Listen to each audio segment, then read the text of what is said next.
Good morning, guys. If you're on the call for the first time, we're so glad to have you here. This is not associated with any church, denomination, any company. It's just a group of believers that get together on Wednesday morning to try to get us over the hump during the week. And if you would like to send out the reminder email, feel free to do so. If you want to text that to somebody, you can. If you're not getting that, if you will go to Game Changer, that's one word, and type in, send that to 474747. It will walk you through getting set up to get that email reminder, and you're free to forward that on to anybody else. So like I say, if you're first time here, we're glad to have you here this morning, and we'll go ahead and get started. You know, every year about this time, I love to watch the Little League World Series because to me it's one of those deals where it's a sport that's in its rarest form. At that time, the kids, they play hard because they love the game. They're not playing hard to try to impress anybody for a scholarship. They're not playing hard to try to get to the pros. They're not in the pros trying to get an endorsement deal. They're playing because they love the game. One of the teams that I've been following and have been really impressed with was the team from Venezuela. They're representing Latin America.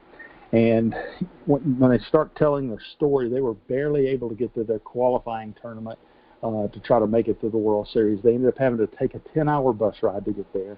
The coaches say that because of the state of their country, that nutritionally the kids don't eat the way they should, where it would be healthy for them as an athlete, but they still love the game. So they go to their tournament that qualifies them for the Little League World Series. But it was just a massive ordeal for them to get here because it's hard when you're from Venezuela to get a visa to the U.S. And so it ended up that one of the coaches and their best pitcher were not able to get visas. And that was just part of it. So they had to come here with not all of the coaching staff and not all of their players, and especially one of their best pitchers. So I heard that, and I thought about that story and everything, and about, the kid that didn't get to come. That that's got to be tough on that kid.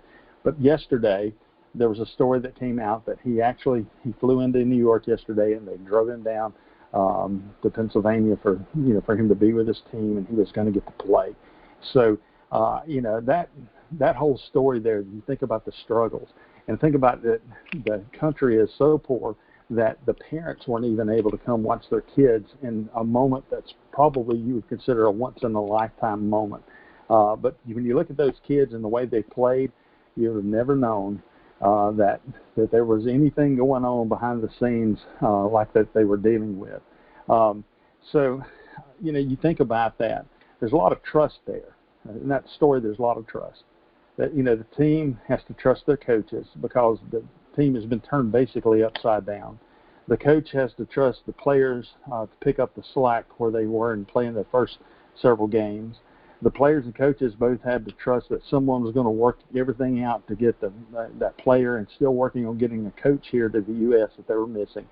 And think about the parents, what kind of trust they have to send their kid to the United States, and they're 10, 11, 12-year-olds, and sending your kid off to somewhere with a couple of coaches and other people pushing them around, and you can't be there and be responsible for your child. And the list could go on and on about trust. And that got me to thinking a little bit about, for us it should be a trust thing. A lot of times in life, we have to trust, God.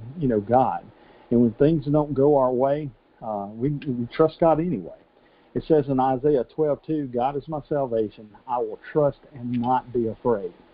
But trust is a choice we have to make. There's been times in my life that I've said, okay, God, here's the problem. Here's the situation I've got.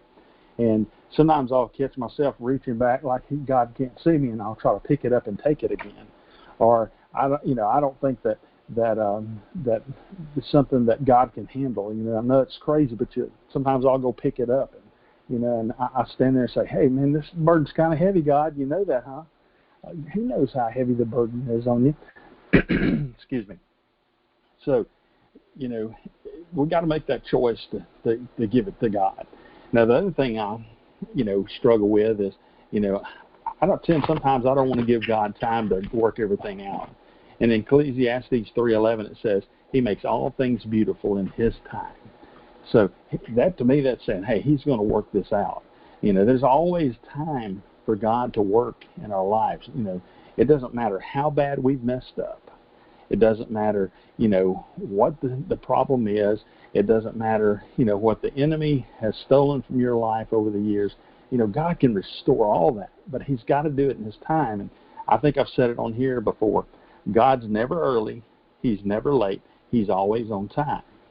And you think about it. You look back in maybe places in your life where you've been that, you thought maybe things should be happening in a different time frame.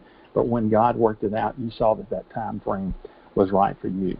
So right now, if you're not trusting God in something, I don't know where you're at, but this is your moment. God promises He can turn everything around that happens in our life and turn it around into something that's good. So you've got to hold on to that. And I'm going to point you toward this. Romans 8:28. It says, and we know that all things work together for the good to those who love God, to those who are called according to His purpose. So that's the promise right there that we've got. That, God's going to work this out, and He's going to work it out, for the good. So, I know that's not a very long devotional this morning, but I would like to give everybody the opportunity to, be able to discuss, maybe some times or something that they could share that would encourage others about trust. So I'm going to stop the recording now so we can have a discussion.